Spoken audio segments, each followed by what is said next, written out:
আসসালামু আলাইকুম প্রিয় দর্শক, আশা করি সবাই ভালো আছেন। আবার চলে এলাম আপনাদের মাঝে আরেকটা ভিডিও নিয়ে। ভিডিওটা প্রথম থেকে শেষ পর্যন্ত দেখবেন। যদি ভালো লাগে তাহলে অবশ্যই লাইক কমেন্ট শেয়ার করবেন, আর অবশ্যই সাবস্ক্রাইব করতে কিন্তু ভুলবেন না দর্শক। আজকে আপনাদের সাথে শেয়ার করব তিশা আর বাপ্পি মালয়েশিয়ায় কোন জায়গা থেকে শপিং করে নিয়ে আসছে এবং জিনিসগুলোর দাম কত। তো চলেন শুরু করি দর্শক, চলেন।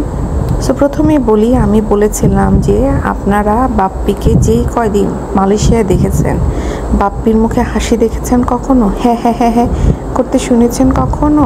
আমি বলেছিলাম যে তার শ্বশুরবাড়ির যেহেতু শালিকারা কেউ কাছে নাই, সেহেতু তার মুখে কোনো হাসি ফুটবে না। বোন, মা, বোনের স্বামী, এদের কাছে তার আসলে ভালো লাগে না, সেটা তার চেহারা দেখেই বোঝা গেছে। তার চোখ মুখ সব কুচকে গেছে এই একটা মাসে এই মালয়েশিয়া থেকে।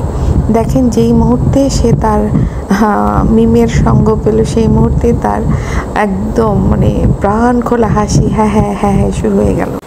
তো দেখলেন যথারীতি বাপ্পি বসে গেল সুটকেস খুলে। তো সুটকেসটা তো প্রথম দেখাচ্ছিল, এরপর হঠাৎ করে কেন বন্ধ করে দিল? আপনাদের কি মনে হয়? এটা আপনাদের জন্য ধাঁধা থাকলো যে কেন বন্ধ করে দিচ্ছে। আমাকে কমেন্টে জানাবেন কি ছিল সুটকেসটা খোলার পরে, যার কারণে বাপ্পিকে বাধ্য হয়ে বন্ধ করতে হয়েছে। এবং তারপরেই কিন্তু সে ওটা বন্ধ করে করেই জিনিসগুলো শেয়ার করছে আর কি, সব কিছু। তো আপনাদেরকে এই কথা মানতে হবেই যে তিশা আর বাপ্পি ফাতেহার বাসায় মুখ খুলতে পারে নাই। কেন পারে নাই দর্শক? কারণ হচ্ছে ফাতেহা মুখ খোলার সময় দেয় নাই ওদেরকে। ফাতেহা নিজে এত বাচাল, ও কথার দ্বারা ওদেরকে একটা কথা বলারই সুযোগ দেয় নাই। বেচারা বাপ্পি যেখানে শ্বশুরবাড়িতে গেলে মনটা প্রাণোচ্ছল থাকে, খাওয়া দাওয়া, খিচুড়ি, সকালবেলা উঠে খিচুড়ি ভর্তা, ওয়াহ কি আনন্দ! শুধু তাই না তো, এবং শালীরা যেভাবে করে দুলাভাইকে এত পছন্দ করে যে একদম বিছানায় পর্যন্ত নিয়ে যায় দুলাভাইকে। তো সবচেয়ে বাপ্পি যেটা মিস করেছে সেটা হচ্ছে শালীদের উষ্ণতা, শালীদের গায়ে ঘেঁষা, ঠিক আছে? এগুলো হচ্ছে গিয়ে বাপ্পি খুব মিস করেছে। সেই জন্য বাপ্পির মুখ দিকে একটু হাসি বের হয় নাই। আমি খুব অবাক হয়ে গেছি যে বাপ্পির চেহারাটা একদম কালো। যেই মুহূর্তে সে ঢাকায় এসে নামলো এবং তার শালিকাদের সাহচর্য পেল, আর তার হাসি থামে না। এখানে যদি তার মা আসতো, এই হাসি কিন্তু আসতো না। যেহেতু শালিকা নিয়েছে সেই জন্য তার অনেক হাসি। তো এখন আপনারা বলতে আসেন না যে হ্যাঁ, যে আমি উল্টাপাল্টা কথা বলতেছি। নিজেরা ভালো করে দেখেন, বুঝেন, তারপরেই বললেন যে আমি কথাগুলো ঠিক বলছি কিনা। আর ওইদিকে আমি বলছিলাম যে সাবিনা কিন্তু রেডি হইতেছে আবার ঢাকায় আসার জন্য। মেয়ের হাত ভাঙ্গা, মেয়েকে কিন্তু স্কুলে পাঠাইতেছে, ঠিক আছে? হাত ভাঙ্গা অবস্থায় স্কুলে পাঠাইতেছে, কিন্তু এখন যে ঢাকায় চলে আসবে গিফটের জন্য, কিন্তু আর কিছু না, গিফটের জন্য সে ঢাকায় চলে আসবে। সেই জন্য মরিয়মের হাত ভাঙ্গা কি হইল, মরিয়মের পড়াশোনা হইল কি হইল না, ডোন্ট কেয়ার ভাব। তো আপনাদের কাছে কি মনে হয় দর্শক, এদের এই যে এখন যে এত লাফালাফি করতেছে, কয়দিনই লাফালাফি করতে পারবে? খুব বেশি দিন করতে পারবে না, কারণ মানুষের জীবনে সুখ দুঃখ মিলেই কিন্তু মানুষের জীবন। আপনাদের কাছে মনে হচ্ছে না যে ওরা অনেক বেশি সুখ করতেছে, অনেক বেশি আনন্দ করতেছে? তো সুখের পরেই দুঃখ, দুঃখ আর অন্ধকারের পরেই আলোর পরেই অন্ধকার। সো এটা আমাদেরকে ভুললে চলবে না। তো দেখেন যে আমি বললাম, হয় সাবিনা ঢাকাতে যাবে এবং ঢাকাতে যে গিফটগুলো পাবে সেটা পেয়ে সে খুশি হবে না, তার চেহারা কালো হবে, সাথে আরিফের চেহারাও কালো হবে। অথবা তিশা তো অবশ্যই বাড়িতে যাবে। তিশা বাড়িতে না গিয়ে থাকবে, কারণ ওখানে আমাদের বাপ্পি আছে তো, তাই না? আর এখন তো তিশার শ্বশুর বাড়িতে কেউ নাই, তো এখন তো বাপের বাড়িতে যদি পুরা 6 মাসও কাটায় দিয়ে যায় কোনো অসুবিধা নাই। তানের পড়াশোনা লাটে উঠুক, অসুবিধা কি যাবে আসবে তানের পড়াশোনা করে, যেখানে মা কিনা কাজের বুয়া ছিল, বাবা হচ্ছে গিয়ে গুন্ডাই বলা যায়, মাওয়ালি টাইপের যেটাকে বলা যায়, ঠিক আছে, ছন্ন ছাড়া। তো তাদের ছেলে পড়লো কি পড়লো না, তাদের কী বা যায় আসে? তো অবশ্যই তিশা ফ্রি খানা খাওয়ার জন্য বাড়িতে যাবে, ভাই ভাবির জন্য গিফট নিয়ে যাচ্ছে। এখন ভাই ভাবি যেহেতু গিফট নিয়ে যাচ্ছে, অবশ্যই ভাই ভাবিরা একটু তো সমাদর করবে কিছুদিন, তাই না? তারপরে নাইলে লাথি মারবে। তো লাথি খেলেই অসুবিধা কি, আবার 2 দিন উষ্টা টুষ্টা খায়া আবার তিশা ফেরত আসবে, তাই না? উষ্টা তো খায়া গেছিল, যাওয়ার পরে কি থামছে, আবার আসছে। কিন্তু আর আপনারা বলবেন যে হ্যাঁ ভাই বোনদের সাথে ঝগড়াঝাটি অবশ্যই হয়, কিন্তু তার মানে এই না যে আমি আমার লিমিট অতিক্রম করে যাব, তাই না? ওইখানে তো ইয়েরাও আছে, তাই না? নাম যেন কি, খুকি আছে।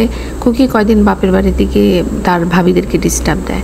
খুকি নিজের সংসারই যাই করতেছে, 3টা বাচ্চা নিয়ে কিন্তু কষ্ট কম না, সংসারের অনেক কাজ থাকে, তো সেগুলো সে করে যাচ্ছে। কিন্তু এই যে 3টা বোন, ওরে আল্লাহ, 3টা বোন যে কি চিজ। আর জামাইগুলি যে শ্বশুর বাড়িতে কেন ছুটে আসে, ছুটে আসার অনেক কারণ দর্শক। কারণ হচ্ছে এরা যখন নিজেদের বউদের সাথে থাকে, বউরা তো ঠিক মতো টাইম মতো রান্না করে খাওয়ায় না। অ্যাটলিস্ট শ্বশুর বাড়িতে আসলে ভর্তা খাক, খিচুড়ি খাক, ডাল ভাত খাক, যাই খাক, অ্যাটলিস্ট সময় মতো 3 বেলার খাবার কিন্তু জামাইগুলি পাচ্ছে। এই জন্য এরা শ্বশুর বাড়িতে আসলে যেতে চায় না, কারণ মেয়েরা তো বাড়িতে গেলে খাবার দেয় না দর্শক, সময় মতো খাবার দেয় না, চেহারা গাল ফুলায় রাখে, রান্না করবো না, বাড়ি থেকে আয়না খাও, হ্যান ত্যান এক্সেট্রা এক্সেট্রা। তো ভিডিওটা বেশি বড় করব না, এবার আসি যে তিশা যে শপিংগুলো করে নিয়ে আসছে, আপনাদের কি মনে হয় খুব যে শপিং মলগুলিতে ঘুরছে সেখান থেকে শপিং করছে? না না না না না, একদম না।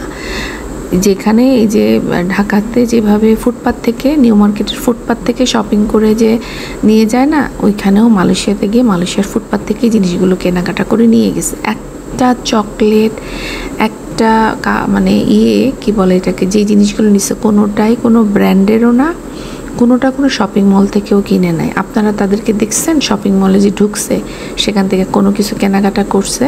করে নাই। নিজেদের জন্য টুকটাক জিনিস কিনছে, কিন্তু গিফটের জিনিস সব হচ্ছে ফুটপাত থেকে কেনা। ভুলে যায় না দর্শক, ফাতেহার মাথায় যে বুদ্ধি, ফাতেহাই বলে দিচ্ছে যে কোনখান থেকে কিনলে সস্তায় নিউ মার্কেটের দামে জিনিসপত্র কিনতে পারবে, এবং যে গিফটগুলো দিচ্ছে একটাও মানসম্মত না। আমি তো বসে বসে দেখলাম যে কি গিফট দিচ্ছে ওরা, এত বড় বড় শপিং মলে ঘুরলো কিন্তু গিফটের নমুনা এরকম কেন? প্লাস যে মেকআপগুলো কিনে নিয়ে গেছে দর্শক, সেই মেকআপগুলিরও কোনো সিরি নাই, সেগুলি কোনো ব্র্যান্ডের মেকআপ না। সেখান থেকে আমার মনে হয় ডজনে লিপস্টিক কিনে নিয়ে গেছে, আরও অনেক কিছুই মেকআপ টেকআপ নিয়ে গেছে, কিন্তু এগুলো কোনোটা ব্র্যান্ডের না দর্শক, কোনোটা শপিং মলের ভিতর থেকে কিনে নেয়, প্রত্যেকটা ফুটপাত থেকে কেনা, যেখানে সস্তায় জিনিসপত্র কেনা যায় সেখান থেকে নিয়েছে। এবং এই যে পারফিউম বলেন, ঘড়ি বলেন, এগুলো সব বাইরের ফুটপাত থেকে কেনা, ঠিক আছে? এখানে যেমন ফুটপাতে দোকান থাকে, হ্যাঁ মানে দোকানের মতো লাগে, নিউ মার্কেটে হয়তো খোলা দোকান থেকে কিনে, এটাই হচ্ছে পার্থক্য। তো সমস্ত কিছু হচ্ছে আপনার এই ফুটপাত থেকে কেনা, কারণ বাপ্পির এত বড় কলিজা নাই যে ওই শপিং মল থেকে দামি দামি গিফট নিয়ে সে তার ওই শালা কি বলে এটাকে, শ্বশুরবাড়ির লোকজনকে দিবে আর নিজের বাড়ির লোকজনকে দিবে, যে কিনা বোনের জন্য একটা কিচ্ছু কিনে নিয়ে যায় না, যা কিনছে সব মায়ের টাকায় কিনছে। দেখছেন এরকম সুন্দর করে বসে ইয়েকে, নিজের বোনকে করে দিছে, দেয় নাই। তো এটা হচ্ছে বাপ্পি।